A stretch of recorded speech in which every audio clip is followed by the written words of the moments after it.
Di sudut biru ada sang domba atlet.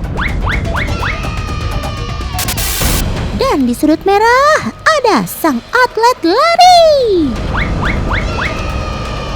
Siapakah yang lebih jago? Are you ready?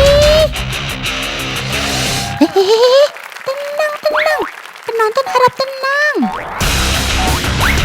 Maksud Otan, siapa yang paling jago lari dengan jarak tempuh 100 meter saja? Nampaknya ini akan menjadi persaingan yang sengit, teman. Aduh, Otan jadi deg-degser deh. Kira-kira siapa yang akan memenangkan pertandingan ini? Are you ready? Ya, mulai!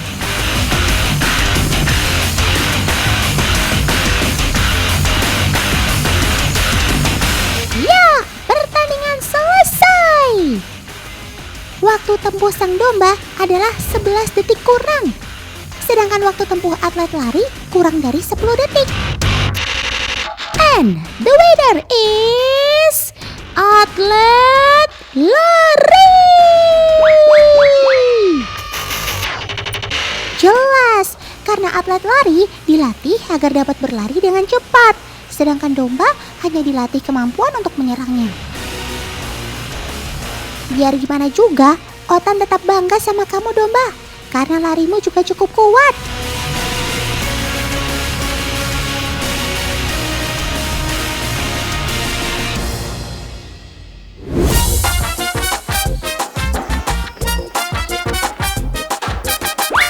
Nah, perlakuan khusus didapatkan oleh para domba atlet, teman. Seperti beberapa latihan olahraga, salah satunya treadmill. Siapa bilang hanya manusia saja yang bisa menggunakan alat ini?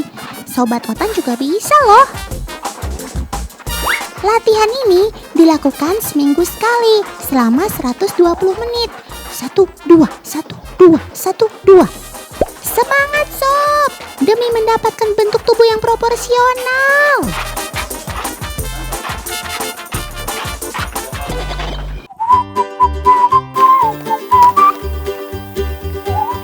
Selain treadmill, ada juga latihan berenang loh, untuk melatih olah nafasnya agar lebih kuat dan teratur. Olahraga khusus ini dilakukan hanya seminggu sekali. Jangan terlalu lama ya, nanti si domba bisa kelelahan. Ya, sekitar 1,5 jam saja sudah cukup kok. Aduh, dari tadi cuma gaya renang gitu doang yang kamu bisa, sob. Otan dong, jago gaya batu.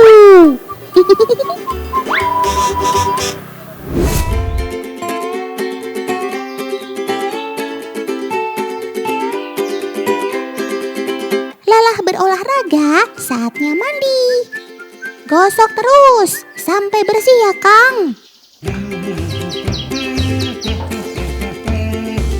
Sudah bersih dan segar, jangan lupa kasih krim untuk merawat bulu jando pada bagian depan, biar nggak kusut. Domba yang dikhususkan untuk ketangkasan memang perlu perawatan dan perhatian khusus.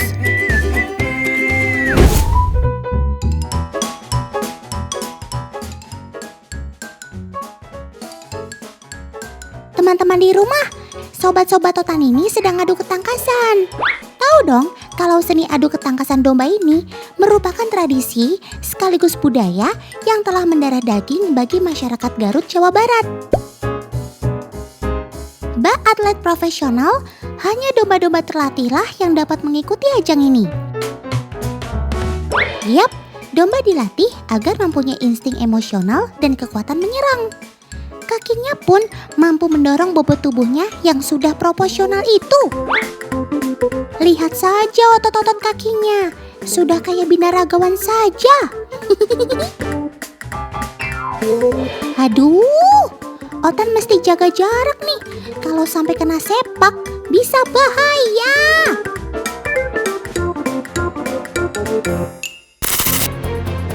Dalam satu kali pertandingan, domba menanduk sebanyak 20 kali saja. Namun, apabila wasit menganggap tidak berimbang ataupun ada masalah dengan domba, sewaktu-waktu dapat dihentikan. Peraturan awalnya pun cukup sulit, teman. Para domba diwajibkan dapat menempuh 20 pukulan.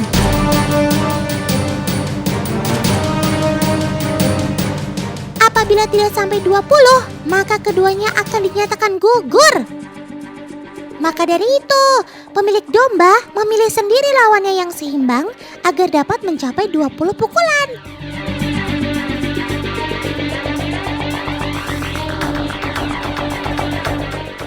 Aduh, nggak kebanyakan tuh 20 kali benturan. Pak dosen, domba beradu sampai 20 kali, apakah mereka tidak kesakitan ya? Nah, sebetulnya di bagian pangkal tanduk. Jadi kalau kepala di sini ada tanduk gitu. Nah, di pangkalnya itu ada bagian pangkalnya di tengah-tengah pertemuan antara dua tanduk. Nah, itu bagian itu yang kena. Sehingga pada saat terjadi benturan, dia akan tersebar langsung ke tanduk dulu. Ke tanduk, setelah sebagian terpecah di tanduk, kekuatan pukulnya itu baru ke tengkorak. Nah, di tengkorak nanti dilepaskan dari bagian muka. Sehingga pada saat terjadi benturan keras pun domba tidak ada masalah. Jadi ternyata domba itu memiliki peredam berupa tanduk itu. Mungkin kalau di mobil ada sistem airbagnya saat benturan. Keren juga ternyata kamu, Bah. Mau tahu bagaimana sobat-sobat Otan itu dilatih? Come on, Otan ajak kalian ke salah satu padepokan domba atlet.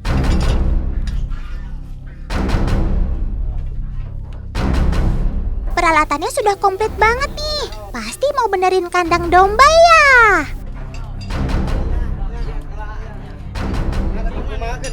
Kenapa ya dengan dombanya?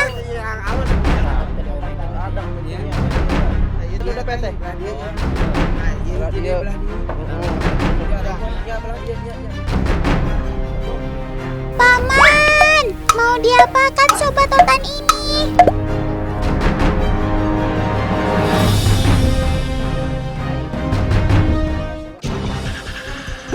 Pakai obor segala. Ada kecapnya lagi. Aduh. Paman mau benerin kandang atau mau masak sih? Otan jadi bingung. Oh, Otan baru ingat sekarang. Ini yang dinamakan reparasi tanduk. Ternyata bukan barang elektronik saja yang bisa direparasi. Tanduk juga bisa ternyata. Reparasi tanduk di kalangan penggemar atau peternak domba sudah tidak aneh lagi, teman. Ini dilakukan oleh tenaga ahli dan profesional. Tidak bisa sembarangan. Nah, kalau sudah selesai begini kan, tanduk lebih presisi dan menjadi lebih gagah.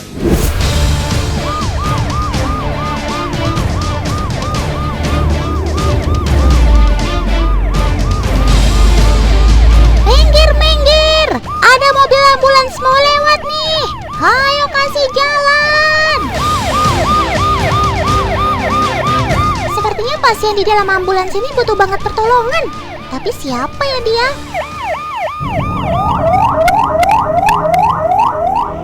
Ya ampun, ternyata pasiennya adalah sobat Otan si domba, teman. Kamu kenapa, Sob? Otan khawatir banget nih sama kamu.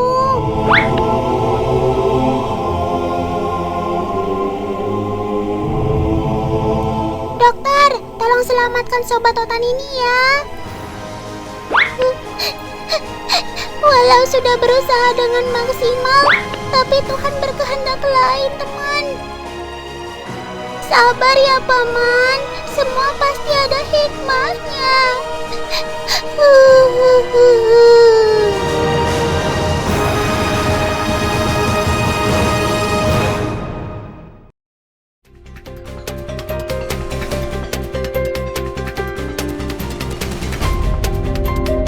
Kematian domba milik Paman begitu mendadak, teman.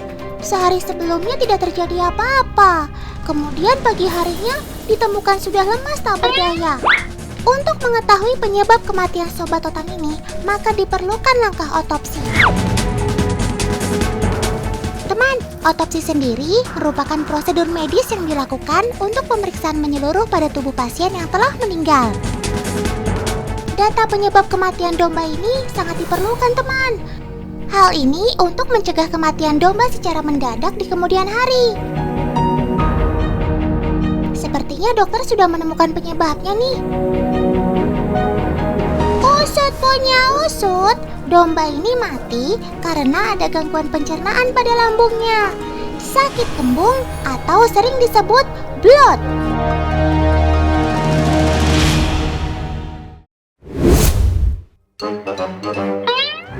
Di musim penghujan seperti ini, domba banyak mengkonsumsi rumput hijau yang basah. Rumput yang basah memicu terbentuknya busa yang terjebak di dalam lambung Sobat Totan ini. Timbunan gas berlebihan inilah yang membuat domba menjadi kembung dan bisa menyebabkan kematian.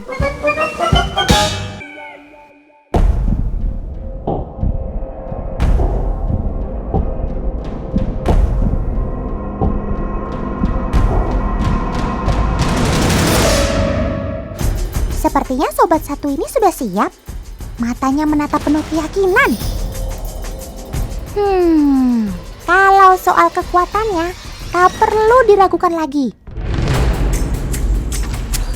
Ya, dia melompat dengan mantap. Hup, pegangannya mantap. Langkahnya cepat. Wush, wush. Ayo sob, Otan yakin kamu berhasil. Ya, sedikit lagi. Dan berhasil. Kau memang handal dan jempolan. Sekarang kamu dapat menikmati hasil jerih payahmu, sob. Ini bukan lomba panjat pinang beneran ya, teman. Ini juga adalah cara para kiper atau perawat di sini melatih para satwa. Para kiper di sini sih menyebutnya enrichment atau pengayaan. Ini adalah cara melatih satwa agar tetap memiliki kemampuan dan naluri hewan liarnya. Dengan terus berlatih, satwa di penangkaran akan mampu semakin terampil dan mampu bertahan di alam liar kelak. Kanguru pohon punya tubuh yang menunjangnya untuk memanjat dengan baik. Tangan dan kakinya cukup kekar untuk menahan bobotnya saat memanjat. Lagi pula, kukunya yang tajam mampu mencengkram dengan kuat. Si kanguru pohon juga ditunjang oleh ekor panjangnya yang berfungsi sebagai alat penyeimbang saat ia meniti di atas ketinggian pohon. Otan jadi penasaran. Kalau memanjat batang pohon kecil sih mungkin gampang. Tapi bagaimana kemampuannya ya kalau harus memanjat pada pohon yang punya lingkar besar, bahkan lingkar pohon yang tak sanggup ia peluk? Nah, sekarang agen Otan akan membuktikannya. Sepertinya ia kesulitan. Selain tak sanggup memeluk batangnya, permukaan kulit pohon ini juga cukup licin. Tuh kan, ia tak mampu bertahan dan malah jatuh.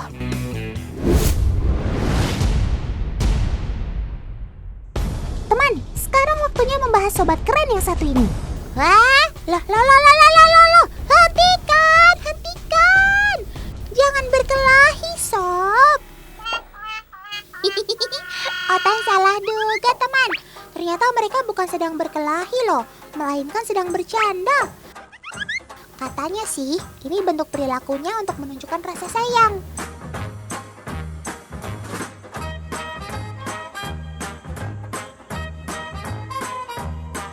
Wallaby juga dikenal dengan cara berjalannya yang unik loh. Iya, melompat. Waduh, kalau cara lompat kamu begitu sih, bisa kalah kalau adu lari sama Otan, sob. Wats, tunggu dulu. Lihat baik-baik cara melompatnya, teman.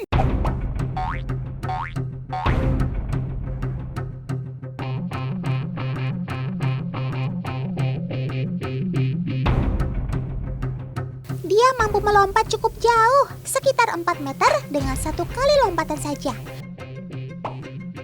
Bahkan ada yang mampu mencapai jarak lebih dari 50 km per jamnya loh. Wow, keren banget sih kamu.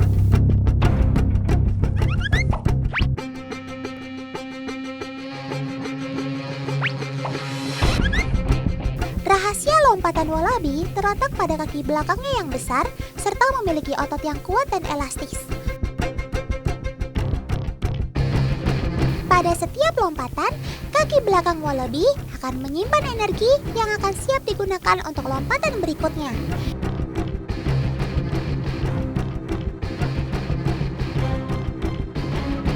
Selain kedua kaki belakang, dia juga menggunakan ekornya sebagai penyeimbang saat melompat loh. Ngomong-ngomong, kenapa kamu nggak jalan biasa saja sih? Memangnya nggak capek apa lompat-lompat terus?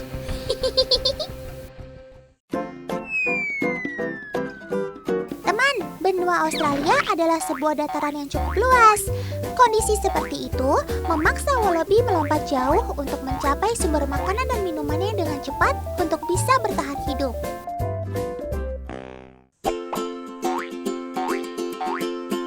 Lain Australia, lain juga Indonesia teman. Persamaannya sama-sama memiliki wallaby dong. Yap, wallaby Papua. Yang membedakan dengan wallaby Australia adalah warna tubuhnya. Wallaby Australia memiliki bulu yang keabuan, sedangkan wallaby Papua berwarna coklat kemerahan.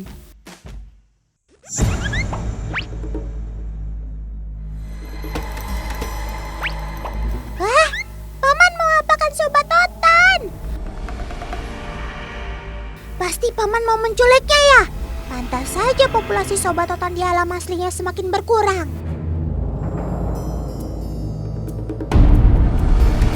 Ya Tuhan, ternyata kamu sedang mengandung, Sob. Lihat, itu kan embrio calon anakan yang masih berusia sekitar 4 bulan, teman.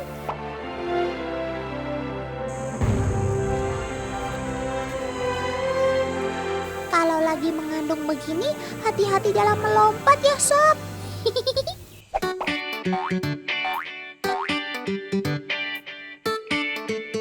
Dan inilah salah satu cara wallaby merawat calon anakannya. Ia akan rajin membersihkan bagian kantungnya dari berbagai macam kotoran agar tetap bersih. Wah, memang ibu yang baik kamu, Sob.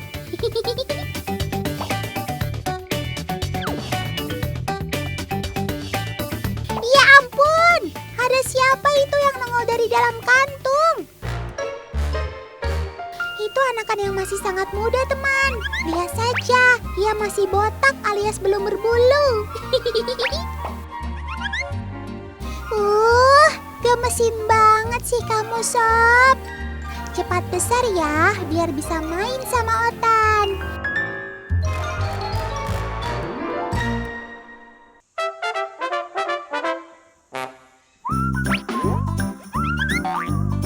Hei, gantian dong. Itu temennya mau masuk juga. Lucu ya teman, anakan wallaby itu tidak bisa masuk ke kantung ibunya karena ada temannya di dalamnya.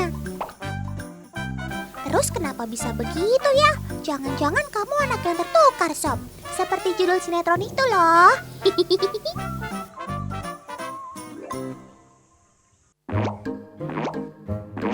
Teman, saat dalam keadaan terdesak dan panik, anakan wallaby bisa nyasar dan masuk ke dalam kantung yang bukan milik induknya.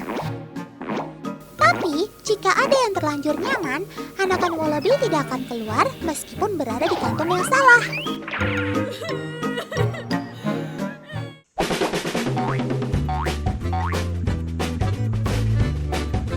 Makanya, kalau sedang keluar, jangan lupa gembok kantungnya ya, Sob, biar nggak ada penyusup lagi.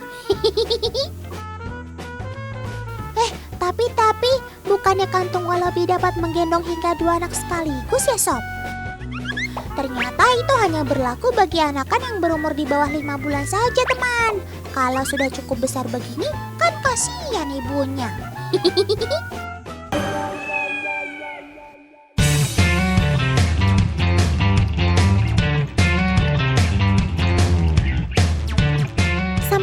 perjumpaan kita kali ini ya teman.